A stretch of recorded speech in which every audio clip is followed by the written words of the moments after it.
मैले उहाँले मलाई उहाँको रेस्पेक्ट गर्यो भने उहाँको फ्यामिली अलले मलाई रेस्पेक्ट गर्नुहुन्छ क्या यदि उहाँले मलाई गर्नु भएन भने मलाई उहाँको फ्यामिलीले पनि टर्चर दिनुहुन्छ जस्तै मैले पनि मेरो घरमा उहाँलाई लाँदाखेरि चाहिँ मैले रेस्पेक्ट दिएँ भने त मेरो परिवार सम्पूर्णले नै उहाँलाई रेस्पेक्ट गर्नुहुन्छ नि त त्यही भएर म चाहिँ के भन्छु भने त्यो ठाउँमा लैसकेपछि चाहिँ इज्जत दिने एउटा श्रीमान बनोस् हरेक परिस्थितिसँग चाहिँ सँगसँगै दुःख सुख काट्ने एउटा साथी बनोस् म चाहिँ त्यो भन्छु घरमा चाहे खोले नै किन नखान परोस् तर एउटा श्रीमानको साथ भयो भने चाहिँ त्यो जस्तो असल जिन्दगी चाहिँ केही नै हुँदैन जस्तो लाग्छ मलाई चाहिँ म चाहिँ त्यो भन्छु म चाहिँ हजुरलाई धेरै लाइक गर्छु र अब हजुरको आनी बानी त मलाई थाहा छैन do you love me okay really How's it? I love you. I love you too. I love you too. पसिना आएर यहाँ पुसी छु अब यस्तो नि त अब छोरा मान्छे गएर छोरी मान्छे बसेपछि त्यति घर भइहाल्छन् यस्तो नि त अब हामी जस्तोलाई पनि अर्काकै श्रीमान मनपर्छ अनि अब अर्काको श्रीमानलाई नि अर्काकै श्रीमती मनपर्छ नि होइन र जस्तो सन्तोषी तपाईँ त 5 हो कि 6 भयो होइन विवाह गरिसक्नु उहाँको साथ सपोर्ट भयो भने त्यो भन्दा धन अरू केही नै हुँदैन त्यो पैसा भनेको केही पनि होइन कि मलाई चाहिँ त्यस्तो लाग्छ होइन उहाँको मनमा के होला मेरो मनमा के होला सबैजनाको आफ्नो विचार हुन्छ होइन सन्तोषीको मन यस्तो छ विचार दिन नभेटेसम्म यस्तै हो हट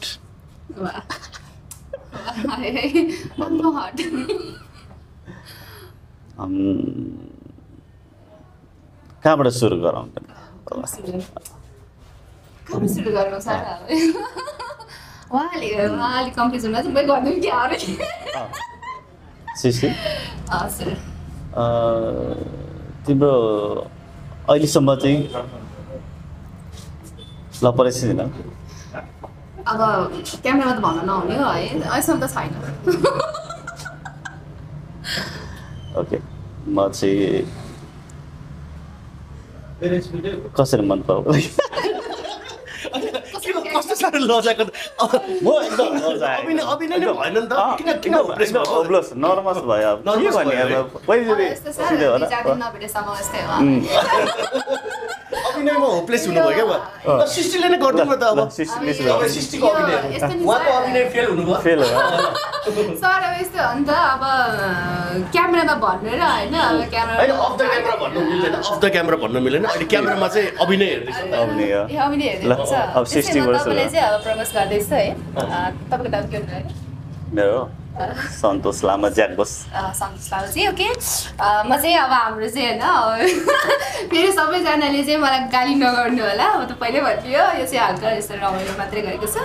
ओके सन्तोषजी हजुर आराम हुनुहुन्छ एकदम गुड म चाहिँ हजुरलाई धेरै लाइक गर्छु हजुर र अब हजुरको आनी बानी त मलाई थाहा छैन do you love me okay really How's it? I love you. I love you too. I love you too. दुईजनाको अभिनय कराएछ जस्तो अब मैले एउटा प्रश्न गर्न के चाहेको भने सृष्टिजी जसरी यो तपाईँले जीवनमा विवाह त गरिसक्नु भएको पहिला यद्यपि तपाईँको अहिले त्यो विषयमा जान छैन पारिवारिक त्यो बेलामा प्रपोज गर्दा अहिले प्रपोज गर्दा कतिको फरक पाउनुभयो मैले अहिलेसम्म त्यस्तो प्रपोज चाहिँ गरेको छैन तर अरूले त तपाईँले कुनै बेला गर्नुभएको अरूले त अब अरू त्यस्तो प्रपोज भनेर मलाई चाहिँ त्यसरी आएर चाहिँ प्रपोज चाहिँ गर्नुभएको छैन कस्तो खालके चाहिँ केटा खोज्नु भएको थियो तपाईँले विवाहको लागि अस्ति कता कता भनेको देखेको थिएँ होइन मलाई चाहिँ ड्यासिङ सकेसम्म अर्काको सिरमा नै मनपर्छ भन्नुभएको रहेछ कता कता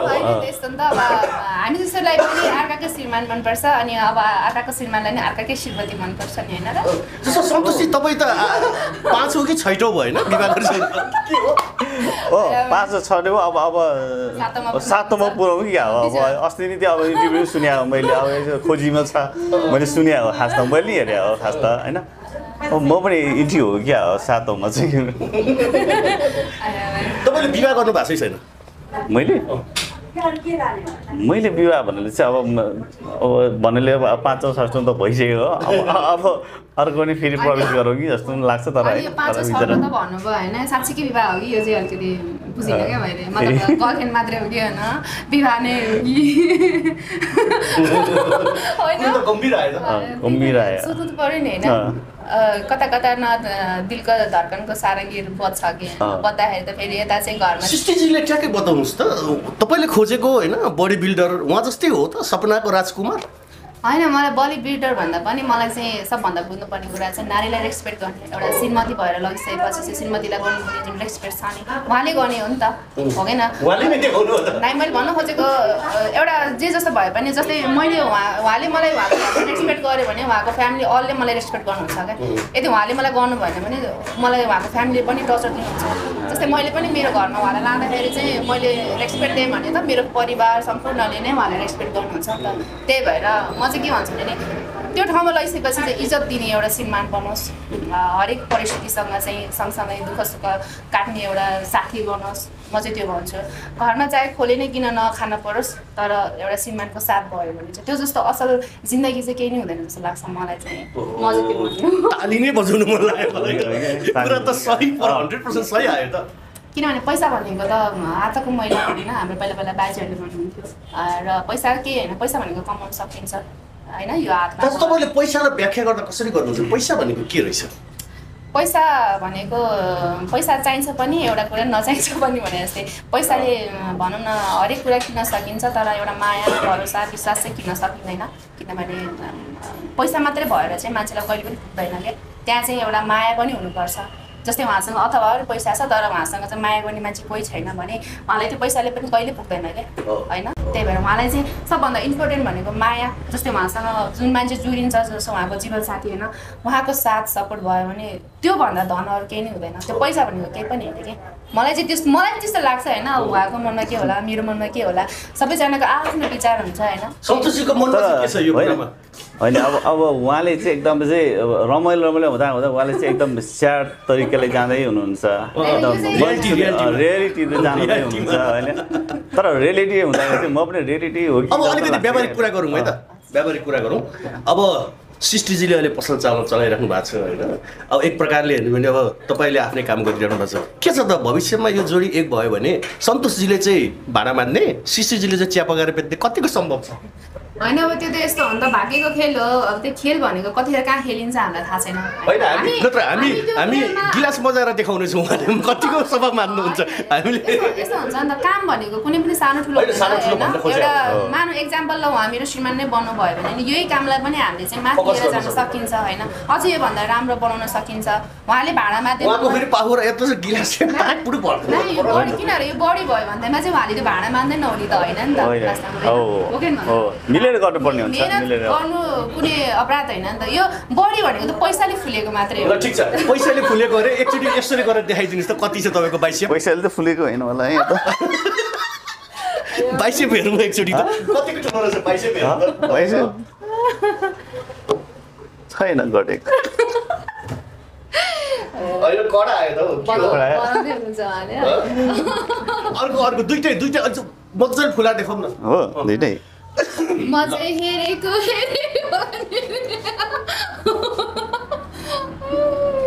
ल अब यो हल्लाउनु त होइन यस्तो गरेर यसरी चाहिँ अलिक हल्लिँदैन जस्तो होइन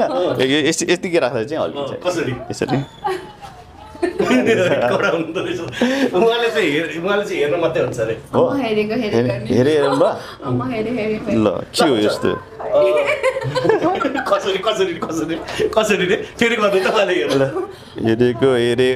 हेरे ठिक छ अब अहिले पछिल्लो समयमा कस्तो मान्छेहरू चाहिँ आइराख्नु भएको छ पसलमा कतिको उधारो चाहिँ दिनुहुन्छ गएको छ क्यास मात्रै काम भइरहेछ कि उधारो पनि भइरहेछ यहाँ खाजा खाना आउने मान्छे मेरो चाहिँ म्याक्सिमम सबै पुरानै हो कस्टमरहरू उधारो कतिको भइरहेछ उधारो त्यस्तो खासै हुँदैन मेरोमा चाहिँ अहिलेसम्म त्यस्तो आएर उधारो गर्ने चाहिँ कोही छैन नहोस् पनि तर कतिपय नेपालमा गरी खान गाह्रो छ पसल खोलेर भन्नुहुन्छ क्या किन भन्दाखेरि उधारो धेरै जाने उधारो नउठ्ने अनि पैसा माग्दा उल्टै तिरिहाल्छु नि किन यसरी हेपेर बोलेको भन्ने टाइपका कुराहरू आउँछ भन्नुहुन्छ कतिपय हाम्रै साथीहरूले क्या त्यो पनि हुन्छ नहुने हुँदैन अब यस्तो यो काम गर्ने चाहिँ प्रायः जस्तो चाहिँ अलिकति दुःख अलिकति भारी बोक्नेहरू हुन्छ नि त्यो चाहिँ ठेक्कापट्टा गर्नेहरू ठेकदारहरू त्यस्तोहरूले चाहिँ अलिकति डुबाउँछ होइन त्यही म उनीहरू आउँदैछ खासै त्यस्तो मेरोमा आएको चाहिँ छैन एकचोटि चाहिँ आएको थियो मेरो नि अलिकति डुबाएर गएको छ कति जति लगभग 6000 जति के पाउँछ अहिले तपाईँकोमा चाउमिन पाउँछ या मैले देखिरहेको छु आलुदम देखिरहेको छु होइन अब यो के अरे चना देखिरहेको छु विभिन्न पराठा के हो त्यो रोटी पनि देखिरहेको छु सेल अरू के पाउँछ अनि दुनटहरू अनि अब चिया त भइ नै हाल्यो त्यसपछि भुटन पाउँछ पाङ्ला अनि छोइला बिजुली पानी चाहिँ पाउँछ कि पाउँदैन जस्तो स्टिल प्याक हुन्छ नि त्यो चाहिँ अर्डर गऱ्यो भने मात्रै नबेचिरहेको छ बेच्नुहुन्न है त्यो चाहिँ उहाँले छोड्नु भइसक्यो त्यो बोल्नुलाई तपाईँले चाहिँ कतिको बिजुली पानी पिउनुहुन्छ खास मैले त बिजुली पानी त छ्याप्पै छोडेकै हो त्यो मैले खाएको जुसहरू त्यहाँ जस्तो अब रेडबुलहरू होइन कफीहरू त्यस्तो ड्रिङ्क चाहिँ कुनै पनि गर्दैन अहिले मैले गर्नुहुन्न है चुरो चाहिँ उडाउनुहुन्छ चुरो पनि खाँदैन मैले खैनी पिउनुहुन्छ खैनी केक पनि छैन केही खानुहुँदैन केक पनि खानु मैले भने जस्तो भयो क्या है अब मैले चाहिँ फालफुल होइन त्यस्तै फुडहरूको समस्या त्यो ढिँडो सिडो अनि त्यो मासुहरू चाहिँ एकदम मनपर्छ सबै मैले त्यो अल्कोहल चाहिँ कुनै पनि खाँदैन मैले कुनै पनि अहिलेसम्म छोड्नु भएको हो कि लिँदै नलिएको के हो मैले चाहिँ 10-12 वर्ष हुँदाखेरि चाहिँ खाएको थियो त्यहाँदेखि ठ्याक्कै छोडिदिएको मैले चाहिँ 10-12 अहिले छोडेकै लगभग 25 भयो होला तपाईँ उमेरले कति पुग्नुभयो खास भन्न मिल्छ भन्न भर्खर 17-18 वर्ष हुँदै होला सायद तपाईँ कति पुग्नुभयो 17-18 म भयो 14 वर्ष भएछ होइन नाबालिका म त 35 वर्ष भएछ 35 वर्ष तपाईँ म त्यस्तै 70 सजिलो होइन ठ्याक्क रेल भन्दाखेरि चाहिँ म 45 तर देखिनुहुन्न नि के खानुहुन्छ तपाईँले खास चाहिँ म अलिकति फिजिकलले नै होला सायद अलि हेल्थीले होला सायद होला सायद फिजिकल बेसी हुन्छु म त्यही होला सायद मैले सुनेसम्म तपाईँको गर्लफ्रेन्ड धेरै छन् रे भन्ने सुन्छु हो गर्लफ्रेन्डले कुनै बेलामा थियो होला सायद होइन अहिले चाहिँ छैन त्यही भएर अहिले आज सृष्टि तामाङले बनाउन आउनु भएको त होइन नि अब हो कि क्या होइन अब यसो भेटघाट भयो खुसी लाग्यो हाम्रो सुरजजीले आफै हजुरले गर्दाखेरि चाहिँ अब चिन्जान भयो हाम्रो प्रीति म्याम होइन सृष्टि म्याम होइन ओके अब खुसी लाग्यो अब नाम मिस्टेक हुन्छ अब थाहा हुन्छ सृष्टि म्यामलाई भन्नुहोस् त पसल अलिकति ओल्लो छेउमा सरेको रहेछ कतिपय दर्शकले खोजिराख्नु भएको हुन्छ त्यहीँबाट फर्किनु पनि सक्नुहुन्छ आजको लोकेसन अलिकति बताइदिनु तपाईँ लोकेसन चाहिँ ललितपुर इमाडो गवाको चोकबाटै हल्का इमाडो के अरे लुबुचानी साइडमा आउनु होला त्यहाँ चाहिँ क्रिस हस्पिटल हाम्रो चाहिँ बाहुनडाँडा भन्छ हाम्रो यो चोकलाई चाहिँ बाहुनडाँडा चोकमा आउनु भएपछि भेट्नु भइहाल्छ ट्याङराङ लगाएर तपाईँ छेउमा बसेर होला सन्तोषजीलाई एकदम गर्मी भएको छ हेर्नु न हट मान्छे छेउमा बसेपछि उहाँले पसिना आएर पसिना आएर यहाँ पुसी छु अब यस्तो नि त अब छोरा मान्छे गएर छोरी मान्छे बसेपछि त्यसले हट भइहाल्छ नि अन्तिममा के भन्नुहुन्छ सन्तोषजी अन्तिममा अब के भन्नु अब उहाँ अब आइयो के भन्ने अब अरू के भन्नु जम्का भेट भयो रमाइलो भयो अब फेरि चाहिँ अरूचोटि आउनु पाउँ देखिहाल्यो आएर चिया खानु होला चिया खाने अब यसो एक्लै आउनु होला एक्लै अन्तिममा के छ सृष्टिजी अन्तिममा सम्पूर्णलाई धेरै धेरै धन्यवाद पुलिस मतदाताहरूलाई धेरै धेरै धन्यवाद र जति पनि माया गर्नु भएको छ मलाई योभन्दा 4 वर्ष अगाडि जति माया गर्नुभएको छ दर्शकहरूले अझै पनि त्यति नै माया गर्नुहुन्छ सल्लाह सुझावहरू दिइरहनुहुन्छ कमेन्टहरू म हेर्छु राम्रो नराम्रो कमेन्ट जति पनि आउँछ त्यो मेरो लागि केही फरक पर्दैन तर म चाहिँ राम्रो कमेन्टलाई चाहिँ म एकदम रेस्पेक्ट गर्छु उहाँहरूले मलाई जस्तो धेरै सल्लाहहरू दिनुहुन्छ अलिकति लाइफमा अघि बढेको छ खुसी लाग्छ यसरी नै सधैँभरि चाहिँ मेहनत गर्दै जानु भनेर आशीर्वाद दिइरहनु भएको छ होइन त्यसको लागि धेरै धेरै धन्यवाद अझै पनि योभन्दा धेरै आशीर्वाद दिइरहनु होला किनभने तपाईँहरू छ म छु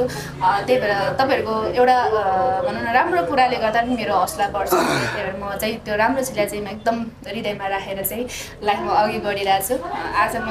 भनौँ न त्यो रोडमा थिएँ त्यो रोडबाट आज म यो ठाउँमा आइपुगेको छु सो तपाईँहरू सम्पूर्णलाई धन्यवाद र सर तपाईँलाई धन्यवाद